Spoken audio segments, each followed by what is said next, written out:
नमस्कार दोस्तों, मैं शिवम साहू आपका स्वागत करता हूं कलेक्टर जी पर। तो आज का हमारा पहला हेडलाइन है छत्तीसगढ़ में मनरेगा। छत्तीसगढ़ में मनरेगा के बारे में हम देखते हैं। पहला क्वेश्चन है, छत्तीसगढ़ में मनरेगा की दर कितने प्रतिशत बढ़ाकर कितने रुपए कर दी गई है। तो ऑप्शन है हमारे पास। पहला ऑप्शन है 7.69% बढ़ाकर 221 रुपये कर दी गई है। सेकंड ऑप्शन है 8.69% बढ़ाकर 224 रुपये कर दी गई है। थर्ड ऑप्शन है 9% बढ़ाकर 245 रुपये कर दी गई है और 10% बढ़ाकर 250 रुपये कर दी गई है। तो इसका सही उत्तर है ए, 7.69% बढ़ाकर 221 रुपये कर दी गई है। पहले मनरेगा था 204 रुपये, पहले मनरेगा मिलता था, अब मिलता है 221 रुपये, अब मिलेगा 1 अप्रैल से। तो ये 17 रुपये की बढ़ोतरी हुई है और यही 17 रुपये 7.69% के बराबर है। चलिए आगे देखते हैं। मनरेगा के बारे में देखते हैं। केंद्र सरकार ने वित्तीय वर्ष 2023-24 के लिए ग्रामीण रोजगार गारंटी कार्यक्रम के तहत मजदूरी दरों में बढ़ोतरी का ऐलान किया है। याद रखने योग्य कुछ नहीं है, केवल इसमें जानकारी है।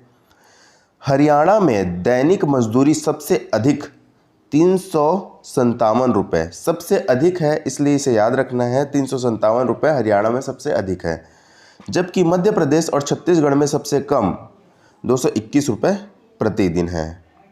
आगे देखते हैं। केंद्रीय ग्रामीण विकास मंत्रालय ने 24 मार्च को मनरेगा के तहत मजदूरी दरों में बदलाव की अधिसूचना जारी की है।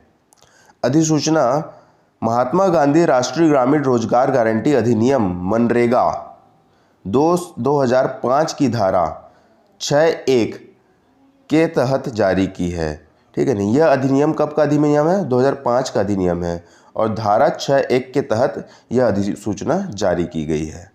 चलिए देखते हैं आगे।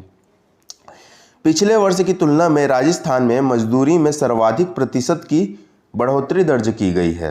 राजस्थान के लिए संशोधित वेतन 231 से बढ़कर 255 रुपये प्रतिदिन किया गया है। ठीक है, आगे देखते हैं। पहले छत्तीसगढ़ में मनरेगा 204 रुपये था, जिसे 17 रुपये की बढ़ोतरी के साथ 221 रुपये कर दिया गया है। छत्तीसगढ़ में मनरेगा 7.69% की वृद्धि हुई है। तो इसमें याद रखने योग्य यह बात है, पहले 204 रुपये था, 17 रुपये बढ़ा के 221 रुपये कर दिया गया है और अब वृद्धि दर कितनी हो गई है? 7.69% हो गई है। चलिए आगे देखते हैं। नेक्स्ट हेडलाइन है, छत्तीसगढ़ के नए मुख्य न्यायाधीश कौन बन गए हैं। तो छत्तीसगढ़ के नए मुख्य न्यायाधीश कौन बन गए हैं? ऑप्शन है रमेश सिन्हा, अरूप कुमार गोस्वामी, गौतम भादुड़ी, प्रीतिंकर दिवाकर। तो इसका सही उत्तर है रमेश सिन्हा। ये है हमारे रमेश सिन्हा जी। अरूप कुमार गोस्वामी छत्तीसगढ़ के 14वें क्रम के मुख्य न्यायाधीश थे। इनकी जगह पर जब इन्होंने 11 मार्च को रिटायरमेंट लिया, 11 मार्च 2023 को रिटायरमेंट लिया, तो इनकी जगह पर गौतम भादुड़ी कार्यवाहक मुख्य न्यायाधीश के रूप में पद ग्रहण किए। इसके बाद अब 29 मार्च को रमेश सिन्हा जी ने शपथ ग्रहण कर लिया है और वे छत्तीसगढ़ के नए मुख्य न्यायाधीश होंगे। चलिए आगे देखते हैं इसके बारे में। इलाहाबाद हाई कोर्ट के न्यायमूर्ति रमेश सिन्हा को छत्तीसगढ़ हाई कोर्ट का मुख्य न्यायाधीश नियुक्त कर लिया गया है। तो ये कहाँ के थे? इलाहाबाद हाई कोर्ट के न्यायमूर्ति थे। न्यायमूर्ति रमेश सिन्हा छत्तीसगढ़ हाई कोर्ट के 15वें क्रम के मुख्य न्यायाधीश होंगे। ये बहुत इंपॉर्टेंट है, 15वें क्रम के होंगे, इसे याद रखना है। केंद्र सरकार ने न्यायमूर्ति गौतम भादुड़ी को छत्तीसगढ़ उच्च न्यायालय के कार्यवाहक मुख्य न्यायाधीश के रूप में 11 मार्च को नियुक्त किया था। गौतम भादुड़ी 11 मार्च को कार्यवाहक मुख्य न्यायाधीश के रूप में नियुक्त हुए थे। तो ये है अरूप कुमार गोस्वामी जी, ये 14वें क्रम के छत्तीसगढ़ के मुख्य न्यायाधीश थे। इनके जगह पर 11 मार्च को गौतम भादुड़ी जी आए कार्यवाहक मुख्य न्यायाधीश के रूप में। फिर अब रमेश सिन्हा जी नए मुख्य न्यायाधीश छत्तीसगढ़ के बन चुके हैं। नेक्स्ट क्वेश्चन है, छत्तीसगढ़ के किस जिले में यूरेशियन ऑटर नामक दुर्लभ जीव मिला है? ऑप्शन है राजनांदगांव, कोरबा, बिलासपुर या रायपुर। इसका सही उत्तर है कोरबा। कोरबा में एक दुर्लभ जीव यूरेशियन ऑटर मिला है, ये है उसकी तस्वीर। नेक्स्ट क्वेश्चन है, छत्तीसगढ़ के किस जिले में कुदरगढ़ महोत्सव का आयोजन किया जाएगा? ऑप्शन है राजनांदगांव, कोरबा, सूरजपुर या बलरामपुर। तो इसका सही उत्तर है सूरजपुर। सूरजपुर में बागेश्वरी देवी का मंदिर है, बागेश्वरी माता का मंदिर है। यह है बागेश्वरी माता का मंदिर, यहीं पर कुदरगढ़ महोत्सव का आयोजन किया गया था। अब बात करते हैं ओपन फोर्ज सॉफ्टवेयर की। ओपन फोर्ज सॉफ्टवेयर, चलिए देखते हैं क्वेश्चन। छत्तीसगढ़ में ई गवर्नेंस को बढ़ावा देने के लिए किस सॉफ्टवेयर का इस्तेमाल किया जाएगा? ऑप्शंस है ओपन फोर्ज सामाजिक आर्थिक सर्वेक्षण, सीजी ई गवर्नेंस, निकेलर ऐप। तो इसका सही उत्तर है open forge. Open forge software का इस्तेमाल ई गवर्नेंस को बढ़ावा देने के लिए किया जाएगा। अगर सामाजिक आर्थिक सर्वेक्षण की बात करें तो भूपेश बघेल भरोसे के सम्मेलन में गए थे मुंगेली में, तो वहाँ पर उन्होंने सामाजिक आर्थिक सर्वेक्षण एप्लीकेशन का शुभारंभ किया। निकेलर ऐप शिक्षा से संबंधित है, शिक्षा की गुणवत्ता को बढ़ाने के लिए निकेलर ऐप का यूज़ किया जाता है। चलिए आगे देखते हैं। यहाँ ओपन फोर्ज कार्यशाला का आयोजन किया गया 27 और 28 मार्च को। 27 और 28 मार्च को ओपन फोर्ज कार्यशाला का आयोजन किसके द्वारा किया गया? तो चिप्स के द्वारा किया गया। इसमें विभिन्न विभागों के अधिकारियों को प्रशिक्षित किया जाएगा कि ओपन फोर्ज सॉफ्टवेयर का इस्तेमाल कैसे किया जाए और जनता के काम में इसे कैसे लाया जाए।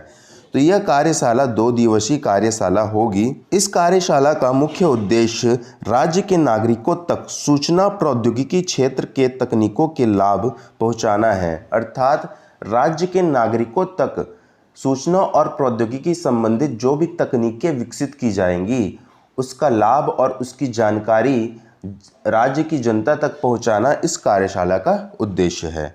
चलिए आगे देखते हैं।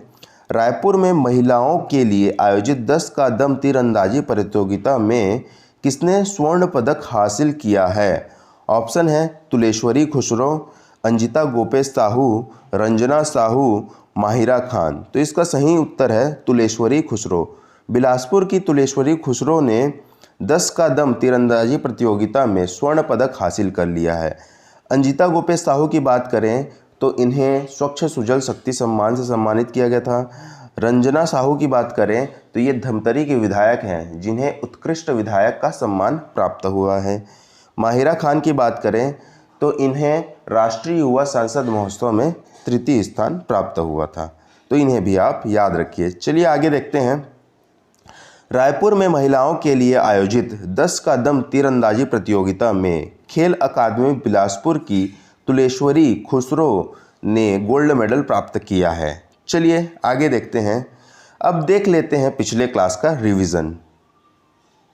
छत्तीसगढ़ के किस महत्वपूर्ण योजना को मिलेगा 20वां computer society of India special group E governance award 2022? तो इसका सही उत्तर है गोधन न्याय योजना। आगे देखते हैं। हाल ही में टीबी उन्मूलन में उत्कृष्ट कार्यों के लिए छत्तीसगढ़ के किस जिले को रजत पदक हासिल हुआ है? तो इसका सही उत्तर है गरियाबंद। चलिए आगे देखते हैं। 25 मार्च को अनुसूचित जनजाति सम्मेलन का आयोजन कहाँ किया गया है? तो इसका सही उत्तर है रायपुर।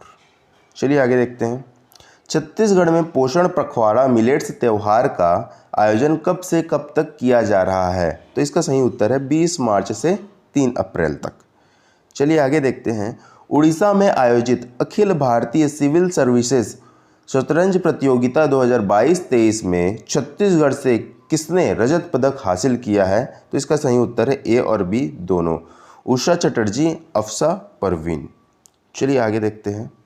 छत्तीसगढ़ सामाजिक आर्थिक सर्वेक्षण मोबाइल ऐप के बारे में क्या सही नहीं है? यह ऐप, ये यहाँ पर ऐप है, यह ऐप चिप्स द्वारा निर्मित है, यह बिल्कुल सही है। इसका शुभारंभ मुख्यमंत्री भूपेश बघेल द्वारा किया गया, यह भी बिल्कुल सही है। इसका शुभारंभ मुंगेली में आयोजित भरोसे के सम्मेलन में किया गया, यह भी बिल्कुल सही है। तो ये तीनों ही सही हैं, तो इनमें से कोई नहीं, कोई गलत नहीं है।